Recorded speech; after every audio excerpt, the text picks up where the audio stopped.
Okay, last year was a shit show. I'm not here to convince you otherwise, but we've spent so much time counting up the negatives of 2017, and rightly so, because there were plenty of them, that I fear we may have failed to fully appreciate the positives. And that's important too, especially because they were so preciously few. So in that spirit, here are 5 encouraging things about 2017. Number 1, it was a year of exciting and promising scientific discoveries. No matter how bad things get politically, socially, economically, everything else sickly, we can usually count on the scientists, medical researchers, and engineers of the world to give us reasons to hope. Thankfully, 2017 was no exception. There was a ton of cool space news, which I, being an astronomy nerd from way back, was glad to see. 7 Earth-sized planets were discovered orbiting in the habitable zone of the star TRAPPIST-1, about 40 light-years away. The most distant quasar yet found was identified over 13 billion light-years from Earth. And in what the journal Science named the breakthrough of the year, the merging of 2 black holes was detected via gravitational waves and an electromagnetic signal, a first. But that's just astronomy nerd stuff. I know a lot of you can take it or leave it. 2017 also had its share of breakthroughs that carry promise to improve quality of life and make the world a better place in the future. For instance, in August, the gene editing tool CRISPR was used to correct a defect in human DNA responsible for a hereditary heart condition. Qualcomm initiated the first 5G mobile network. The development of quantum computing reached several important milestones as IBM built its largest quantum processor to date, and researchers at the University of Sydney built a microwave circulator, a crucial quantum computing component. Breakthroughs in combating antibiotic resistance were made by researchers at MIT and the University of Montreal, and major advancements were achieved in the field of 3D bioprinting, meaning that in the future, perhaps even sooner than we think, manufactured organs could be a reality and transplant waiting lists a thing of the past. Number 2, it was the year of new faces and voices in entertainment. Last year was a pretty good one for movies and TV, too. The long-awaited Twin Peaks revival was mesmerizing and confusing and weird and beautiful and satisfying and deeply frustrating. So, Twin Peaks. And Star Trek Discovery debuted finally and is pretty darn good if you ask me, although opinions do vary. And hey, if Discovery isn't Trekky enough for you, Seth MacFarlane's comedy/space opera The Orville debuted, and it was also pretty good, surprisingly so, in fact. Oh, and at the very end of the year, we got a really great Star Wars movie. Yes, we did. But the really encouraging thing about 2017 entertainment-wise was how many new and diverse artists made their marks. Get Out, the scary, funny, pointedly political debut film from director Jordan Peele, was both a critical darling and a worldwide box office success. The long-awaited big-screen version of Wonder Woman, directed by Patty Jenkins, became the best-reviewed and highest-grossing film in the DC Extended Universe franchise to date. And while it doesn't actually open until next month, one of the most talked-about films of 2017 was director Ryan Coogler's Black Panther, starring an all-star and almost all-black cast. Hollywood still has a long way to go to address its issues pertaining to racial and gender inequality, behind the camera as well as in front of it. But last year saw some steps in the right direction, and that is encouraging and hopefully a trend that will continue. And speaking of trends that I hope will continue, number 3, it was a year where Trump's ambitions were largely thwarted. No matter how long it lasts or how soon it ends, the presidency of Donald Trump will leave lasting damage to the United States, to our society, to our government, and to our reputation in the rest of the world. But if there is a bright side to the reign of Lord Dampnut thus far, it's this. In year 1 of his administration, he got almost nothing accomplished.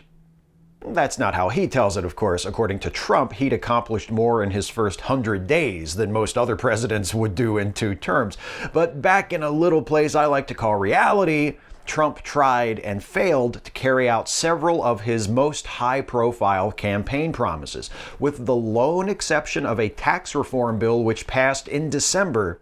Trump's efforts to enact a ban on Muslims entering the United States, repeal the Affordable Care Act, ban transgender Americans from serving in the military, and uncover the supposedly widespread but actually non-existent scourge of voter fraud were either repeatedly frustrated or completely thwarted by Democrats in Congress, the courts, and uncooperative state governments.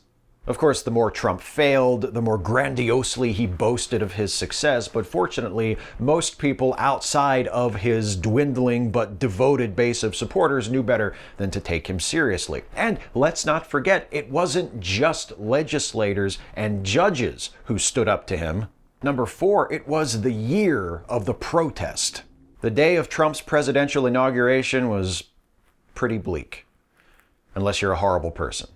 But the day after, that was pretty good. On that day, 5 million people worldwide, including about 500,000 in Washington, D.C., myself and my pal Christy Winters among them, took part in one of the largest political demonstrations ever, the Women's March. And as great as it was, the most awesome thing was that the Women's March was only the beginning. On April 15, thousands again gathered in Washington, D.C. and cities around the U.S. for the Tax March, an effort to pressure Trump to release his tax returns, which he has to date still refused to do. A week later came the March for Science, which brought another 100,000 to D.C., with hundreds of thousands more participating in smaller marches around the world. Those were just the organized events. To me, the most stirring demonstrations of the year were those that rose up spontaneously in response to threats that were showing their faces right then. In late January, Trump signed his first executive order to ban people from several majority Muslim countries from entering the U.S. In response, thousands of protesters flooded airports around the country, with crowds also gathering outside the White House. There were shows of solidarity from protesters in London and throughout the United Kingdom, as well as in front of the U.S. Embassy in Berlin. And when neo-Nazis, emboldened by the electoral victory of Trump, their favored candidate, staged some of their largest public demonstrations in decades, the good people of the United States answered back with their voices, their bodies, and when necessary, their fists. A white supremacist rally in Charlottesville, Virginia in August turned violent, resulting in the death of Heather Heyer, who was among those who gathered to protest the Nazis and their allies.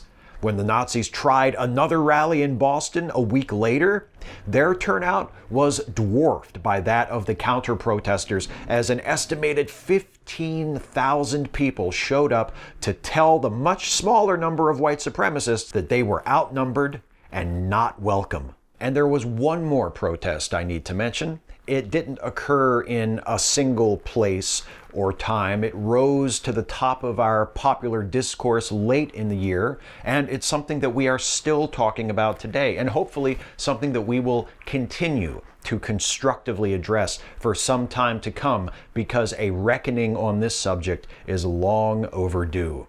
No discussion of the bright spots of the mostly horrible year that was 2017 would be complete without an acknowledgement of the fact that, number 5, it was the year of Me Too.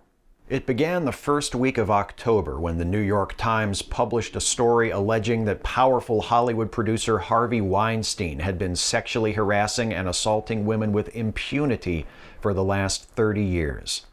In the days and weeks that followed, over 80 women came forward with allegations against Weinstein. Then the dam burst and people began speaking out about the offenses of other men in the entertainment industry.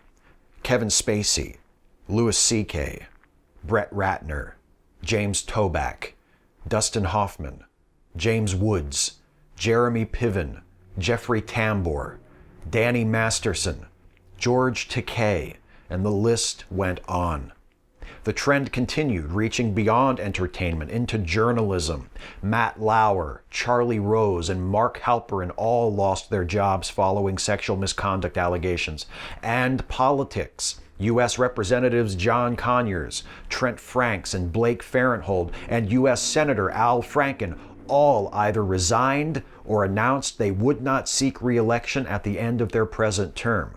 And the surprising defeat of Republican Roy Moore in a special election to fill a U.S. Senate seat from Alabama came about in large part because of numerous allegations of sexual misconduct made against him.